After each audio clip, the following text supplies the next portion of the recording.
Maintenant, on va parler d'alcool pour se réchauffer. C'est en ce moment, dans le Gers, la fin de la période de distillation de l'Armagnac, des distillateurs qui vont toujours de vigneron en vigneron pour distiller cette eau de vie prestigieuse. À Montréal, dans le Gers, Sylvain Deland et Paul-Étienne Zahn.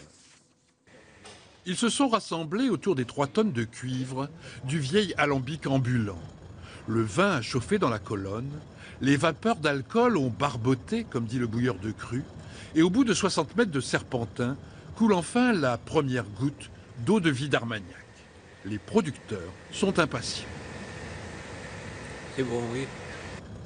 Ici, à raison d'1 litre à la minute, il faudra 9 jours pour distiller toute la récolte. Le feu, la flamme de l'Armagnac, ne doit jamais s'éteindre. Et on surveille l'alambic nuit et jour. L'alambic, même si on ne le regarde pas, on est quand même connecté à cette machine et l'oreille nous renseigne énormément sur le fonctionnement de la machine elle-même.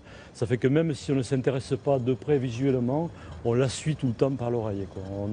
On a le fonctionnement de l'alambic dans la tête.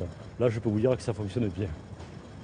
Au cœur de la Ténarèze, berceau de l'Armagnac, sur ce joli domaine planté de cépages de folle blanche, on distille depuis plusieurs siècles. Gaston, 82 ans, se souvient de ce que lui racontait son bouilleur de cru. Je dois vous dire que votre fils Mathieu, il vient tous les jours avec son petit vélo et son petit morceau de sucre pour déguster son Armagnac. Ça commence dès l'enfance. On travaille dans notre terrain de jeu. Voilà.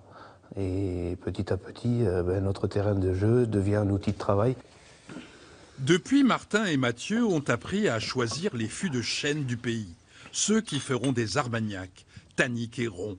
Voilà la couleur qu'on obtient au bout d'1 an avec des chênes du sud-ouest. Si on le laisse 1 an de plus, il va être 2 fois plus coloré encore. Ensuite, les savants assemblages attendront longtemps dans les vieilles barriques.